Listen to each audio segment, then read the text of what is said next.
He's a nice guy who finally got the girl. You should be happy for us, she said, leaving me for her best friend. So I disappeared without a word. 2 months later, she's isolated, monitored, and begging for a rescue I won't send. Hey viewers, before we move on to the video, please make sure to subscribe to the channel and hit the like button if you want to see more stories like this. Thanks. The first crack appeared on a Tuesday. It wasn't a quake, just a hairline fracture. So fine I almost convinced myself I'd imagined it. Sarah was curled on the far end of our couch, her phone casting a bluish glow on her face. A smile played on her lips, the kind I hadn't seen directed at me in weeks. Mark is just so funny, she said, not looking up from the screen. He sent me this meme that totally sums up my entire creative block. It's like he's inside my head. I looked up from my book. The one about the hamster on the wheel? He sent that to me, too, this morning. Her smile didn't falter, but it tightened at the edges. Oh, well, it hits different when it's about art, you know? He gets the struggle. I went back to my book, the words blurring into a meaningless jumble. Mark. Always Mark. Sarah's childhood best friend, the perennial nice guy, the ever-present specter in our relationship. His name was the punctuation to half our conversations. I tried to shake it off. I was the one living with her. I was the one she came home to. But a cold, small stone of doubt had settled in my gut. A flashback hit me, sharp and unwelcome. Her birthday, 3 months ago. I'd spent weeks planning it. A private dinner at that tiny Italian place she loved, followed by tickets to see that indie band she'd obsessed over for months. It was personal, thoughtful. Mark's gift arrived by courier at 10 a.m. A massive, extravagant bouquet of exotic flowers and a necklace from a designer I knew she followed but could never afford. The card read, "For the most incredible woman I know. Never stop shining." She'd spent the day posting pictures of the flowers, tagging him, her captions filled with exclamation points. Best friend ever. He just gets me. Our intimate dinner felt like an afterthought that night. The band's music a dull roar behind the glow of her phone screen as she texted him her thanks. The memory was still a fresh bruise when the real blow landed a week later. We were in the kitchen, me washing dishes, her leaning against the counter, scrolling. Ugh, my portfolio website is such a mess, she sighed, a dramatic, world-weary sound. I need a complete overhaul. I can take a look this weekend, I offered. I'm pretty decent with that stuff. We can build something clean together. She waved a dismissive hand. No, it's okay. Mark already offered. He said it's the least he can do to support my artistic journey. She said the last 2 words with a faux pretentious air, but her eyes were sincere. He's got a real eye for design. It's going to be amazing. That was the pebble that started the avalanche. I put the plate down carefully, my hands wet and pruned. Sarah, we need to talk about Mark. She finally looked up from her phone, her expression a mask of impatient confusion. What about him? It's just, he's always here. Physically, digitally. It feels like he's the third person in this relationship sometimes. Her face hardened instantly. The warmth vanished, replaced by a chilling defensiveness. Leo, come on. Don't be that guy. It's so unattractive. What guy? The guy who wants to feel like his girlfriend's first choice. Mark is a nice guy, she said, as if that phrase explained and excused everything. He's my best friend. He's been in my life since I was 7. He's my person. If you can't accept that, maybe you're not as secure as I thought you were. She shook her head, a gesture of profound disappointment aimed directly at me. He's harmless. Why are you so threatened by him? There it was. The masterstroke. My legitimate feeling of being sidelined was neatly repackaged and handed back to me as my own personal failing. My insecurity. My problem. I felt the argument rising in my throat. The lists of times he'd coincidentally dropped by, the inside jokes I was excluded from, the way her whole demeanor brightened when his name popped up on her screen. But I saw it in her eyes. Any evidence I presented would just be further proof of my paranoia. I was being gaslit, and the lamp was held by the nice guy. I just nodded, my jaw clenched so tight it ached. Right? Harmless. I turned back to the sink, the silence between us now thick and heavy. The fracture was no longer hairline. It was a chasm, and standing on the other side of it wasn't just Sarah. It was Sarah and Mark, a united front against my unreasonable jealousy. She'd chosen her side. And for the first time, She'd said it out loud. She just hadn't used the words yet. That would come later. The crack became a canyon 2 Thursdays later. I was supposed to be in San Jose until Friday afternoon, wrapping up a client presentation. But we'd nailed it a day early. The client was ecstatic, and my boss told us to take an early flight home. A bonus Friday. I thought about texting Sarah, but an impulse took hold. I'd surprise her. Pick up her favorite Thai food. Maybe some flowers from the corner stall. Simple, real flowers, not whatever exotic arrangement Mark's credit card could conjure. The Uber pulled up to our apartment building just after 7 p.m. The evening was warm, and the city had that golden hour glow that usually made me feel lucky to be alive. I felt a genuine flicker of excitement. Maybe we could reconnect. Maybe I'd been wrong. Maybe I could find a way to be more secure. Then I saw it. Parked directly under our living room window, in the spot I usually fought for on weekends, was Mark's obnoxiously pristine, canary yellow Jeep Wrangler. The stone in my gut turned to lead. My key felt cold in my hand. The Thai food suddenly smelled greasy and sickening.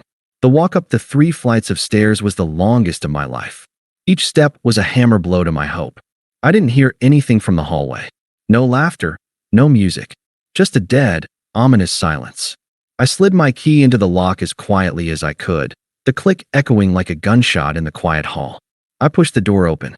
The scene was domestic, but all wrong. 2 wine glasses sat on the coffee table, one with lipstick on the rim. The takeout containers weren't Thai. They were from the overpriced sushi place Mark loved. And on the couch, sitting just a little too close for just friends, were Sarah and Mark. They weren't tangled up. They weren't even touching. But the intimacy in the space between them was a physical thing. She was curled towards him, her body language an open book he was reading. He was leaning in, a smug, knowing smile on his face that vanished the second he saw me. Sarah's head snapped around. Her eyes went wide, not with guilt, but with annoyance. Like I was a parent who'd caught her past curfew. "Leo, what are you doing home?" The bag of Thai food slipped from my numb fingers, hitting the floor with a soft, pathetic thud. "Finished early." My voice sounded like it belonged to someone else. Mark had the decency to look uncomfortable. He straightened up, running a hand through his hair. "Hey man, we were just going over Sarah's new website design." I didn't even look at him. My eyes were locked on Sarah. "His car's been here since last night, Sarah. Mrs. Gable in 2B waters her plants at 7 a.m. She saw it. She asked me if we had a visitor." The lie died on her lips. The annoyance in her eyes hardened into something colder, more defiant. She looked from me to Mark, and then back, as if weighing her options. "She didn't choose me. Okay, fine." She let out a long sigh, as if I were the one being unreasonable. "It just happened, Leo." The room tilted. "What just happened?" "This." She gestured vaguely between her and Mark. "Us. It was inevitable. He knows me. He knows all of me. Our history. You could never understand it. He's loved me since we were kids." Each word was a precise, surgical cut. Mark puffed out his chest slightly, a glint of triumph in his eyes. He'd won. I stared at her, waiting for the punchline, for the "just kidding," for anything that would make this nightmare make sense. Nothing came. "So all that talk," I said, my voice dangerously quiet. "That he's like a brother, that you're being insecure, the nice guy, that was all just—" "It was the truth," she insisted, but her eyes flickered. "But feelings change. They evolved. He's been my rock. Through everything. While you were just here. Present. Stable." She said the word like it was a disease. Mark couldn't help himself. He put a possessive hand on her knee. "It's okay, babe." He was never going to get it. Sarah placed her hand over his. A united front. She looked back at me, and she delivered the kill shot. It wasn't shouted. It was stated with a calm, breathtaking cruelty. "He's a nice guy who finally got the girl. You should be happy for us. After all he's sacrificed for me, waiting in the wings all this time, he deserves this. He deserves to be happy." The air left my lungs. I looked at this woman I had loved, shared a home with, planned a future with. I saw a stranger. A selfish, cruel stranger who had just reduced our entire relationship to a supporting role in Mark's grand romantic narrative. The anger, the hurt, the betrayal. It all rose in a scorching wave, and for a second, I thought I would scream. I thought I would throw something. I thought I would beg. But I didn't. I looked from her smug, entitled face to Mark's victorious grin, and a profound, icy calm washed over me. The storm wasn't gone, it was just frozen solid. A quiet, almost amused observation escaped my lips. So my role was to keep the seat warm until he decided to claim his prize? Sarah opened her mouth, probably to spin another justification, but I didn't wait to hear it. I didn't need to. The script was written, and I was no longer a character in it. I turned my back on them, on the life we'd built, on the lie it had all been. I didn't look at the pictures on the wall or the books on the shelf.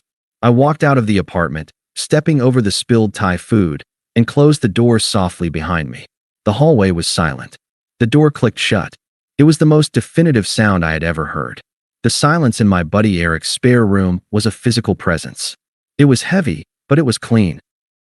It didn't have the ghosts of conversations that had just happened. It was mine. The first night, I didn't sleep. I lay on the air mattress staring at the ceiling, the scene in the apartment playing on a loop. Each time, the cold calm I'd felt at the end would spread a little further, numbing the raw edges of the betrayal. He's a nice guy who finally got the girl.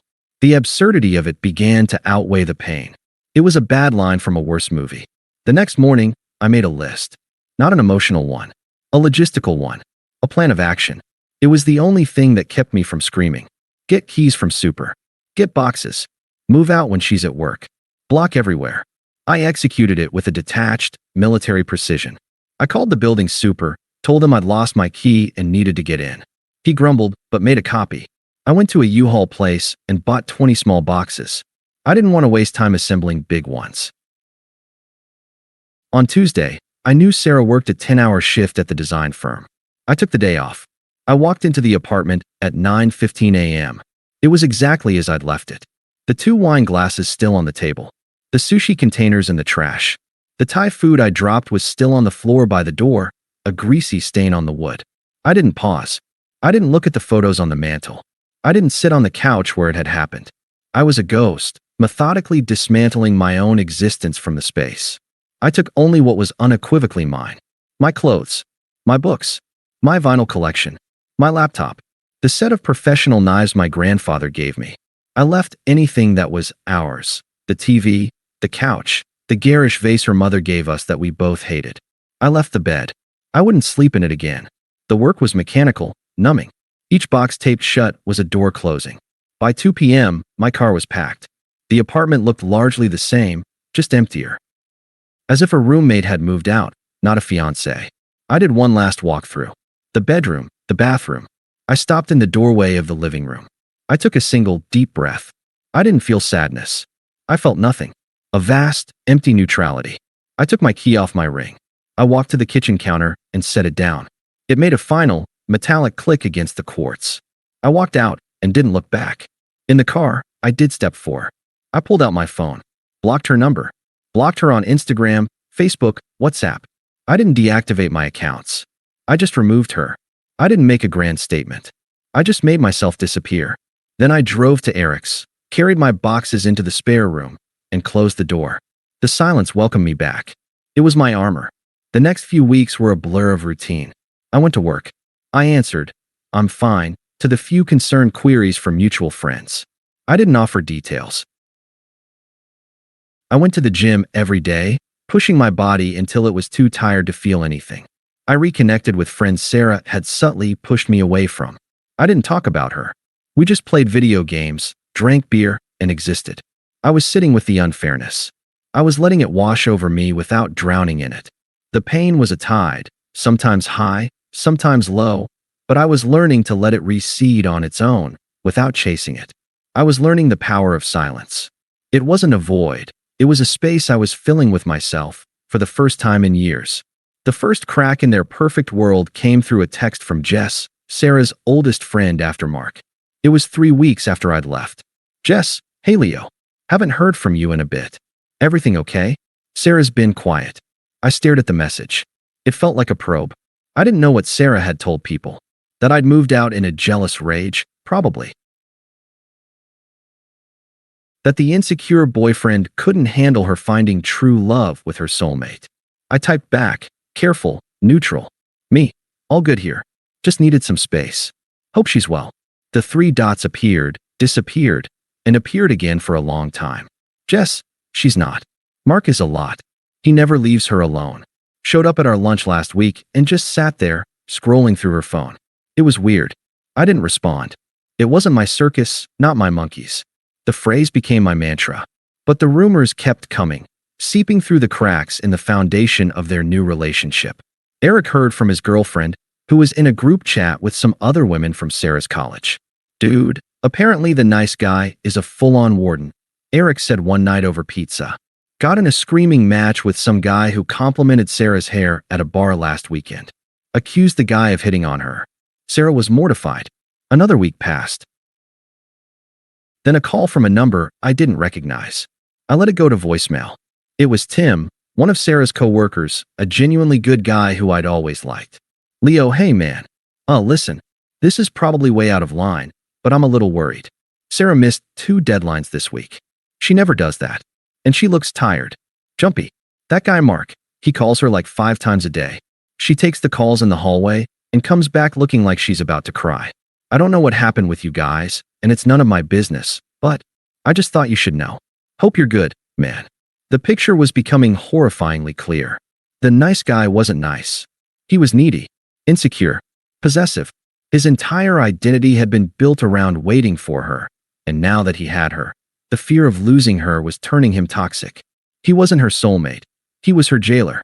He was isolating her, monitoring her, draining the vibrant, independent woman I'd fallen for right out of her. The history she'd valued so much wasn't a foundation. It was a chain, and he was pulling it tighter and tighter. I felt a sickening twist in my stomach. Not jealousy, not a desire to have her back. It was pity, mixed with a dark, cold sense of vindication. She had chosen chaos disguised as passion. She had chosen a dictator over a partner. She had left a life of quiet respect for a gilded cage, and she was already hearing the lock click shut behind her. Karma wasn't a lightning bolt.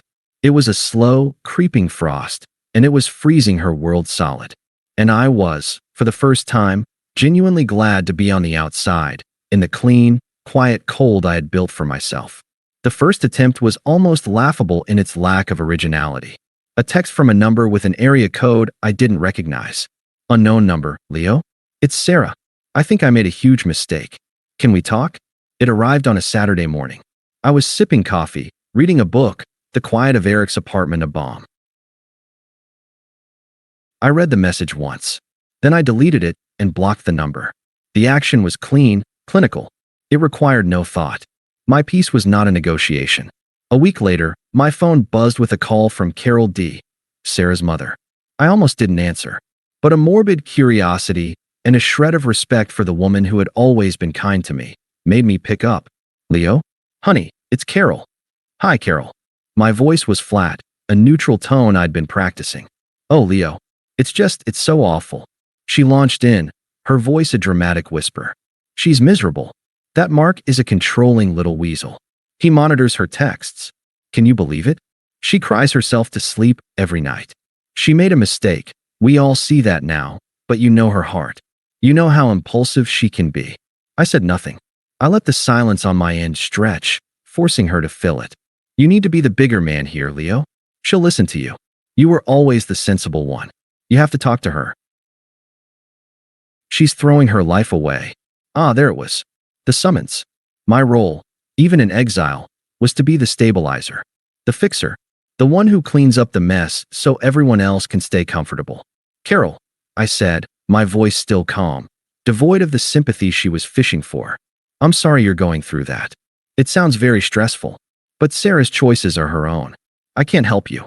There was a sharp intake of breath on the other end. This wasn't the script. I was supposed to sigh, to say, I know, Carol, to agree to be the sacrificial lamb for the sake of the family's equilibrium. But Leo, I hope things work out for her. Goodbye, Carol. I ended the call and blocked her number 2. The circle of silence around me tightened. It felt stronger. The third attempt was the mask fully coming off. It was late, on a weeknight. The caller ID showed another unknown number, but I had a feeling. I answered, saying nothing. A choked sob echoed down the line. Leo. Her voice was raw, slurry. She'd been drinking. I remained silent. Why are you doing this to me? The plea turned sharp, accusatory, in the span of a second. How can you be so cruel? I said I was sorry. What more do you want? I need you. I could hear her breathing, ragged and wet. The performance wasn't working, and her frustration boiled over. Are you happy now? She shrieked, the sound grating against my ear. I'm suffering, and you're just nothing. You're just as cold and emotionless as he is. You're both the same. There it was. The true colors, blazing through the tears. It was never about remorse. It was about utility. I was a tool she needed, and I had the audacity to be unavailable. Her anger was the pure, undiluted rage of the entitled being denied. I didn't speak. I didn't hang up. I just held the phone, a silent witness to her unraveling, until she finally gasped a wet, furious curse and ended the call herself. I placed the phone back on the nightstand. The room was quiet again. I felt nothing. Not anger, not satisfaction. Just a profound, final confirmation that I had made the right choice. The last thread, whatever it was, had been severed. The email arrived 2 days later. The sender address was a jumble of letters and numbers, s.d.remember@gmail.com. A desperate, secret channel crafted from a place of utter isolation. The subject line was blank. The body was a waterfall of text, a rambling, unpunctuated plea that swung between self-pity, blame-shifting, and abject desperation. Leo, I don't know if you'll get this. He checks everything, my phone, my emails, everything. This is the only way. I can't do this anymore. It's a prison. He isn't who I thought he was. He gets so angry. He says it's because he loves me too much. But it's scary, Leo. I'm scared. I have no one. He made me push everyone away. Just everyone. And I was so stupid. I thought it was passion. But it's just control. I think about you every day, about how safe I felt, how you never looked at me like I was a possession. You looked at me like I was a person. I made the worst mistake of my life. I need you to save me, please. Just let me come home. I can't breathe here. Please. I read it once. Then I read it again, slower. I looked for genuine accountability in the word vomit. I found only fear and a desperate desire to be rescued. I need you to save me. Not, I want to fix what I broke. Not, I understand what I did to you. She just wanted out of the cage she'd chosen, and I was the nearest exit. For a moment, the ghost of the old me stirred. The protector, the fixer, the guy who would have moved heaven and earth to ease her pain. But that guy had been dismantled, box by box, and left in an apartment with a key on the counter. I opened a new reply. My fingers hovered over the keys. The silence in my apartment was complete. This wasn't about anger. It wasn't about revenge. It was about drawing a line in the sand so deep and so permanent that not even her desperation could cross it. It was about protecting the peace I had fought for. I began to type. My responses were measured, calm, definitive. To s.d.remember@gmail.com subject. Sarah, I received your email. A statement of fact, not an emotion. I'm sorry you're in a difficult situation, but it is one you chose with full awareness. Acknowledgement without absolution. She had agency. She made a call. You told me I should be happy for you both, because he's a nice guy who finally got the girl. You told me he deserved to be happy. I hope he is. The mirror, holding up her own cruel, dismissive words for her to see, letting her taste their absurdity now. You were right about one thing. My role in your story is over. My responsibility now is to protect the peace and happiness I've built for myself since I left. That peace is not negotiable, and it does not include reopening a door I closed permanently. The protector, defining my boundary not as a punishment for her, but as a necessity for me, making it about my future, not her past. I do not wish you harm, but I am entirely indifferent to your happiness. That chapter is closed. Do not contact me again. Leo, the finality, the ultimate rejection, not hatred, which is passion, which is energy, which is still a form of caring. Indifference, the absolute zero of emotional connection. She was now a stranger whose weather patterns no longer affected my climate. I read it over once. It was perfect. It was calm. It was firm. It was a vault door closing. I hit send. Then I selected her email and dragged it to the trash. I emptied the trash folder. I stood up, walked to the kitchen, and poured myself a glass of water. I looked out the window at the city lights. They looked the same as they had 10 minutes ago. And yet, everything was different. It was finally, completely over. The silence in the room was no longer just an absence of sound. It was a presence, and it was entirely my own. Thanks for watching. Make sure to subscribe to the channel and hit the like button. What do you think about this story? Share it in the comments.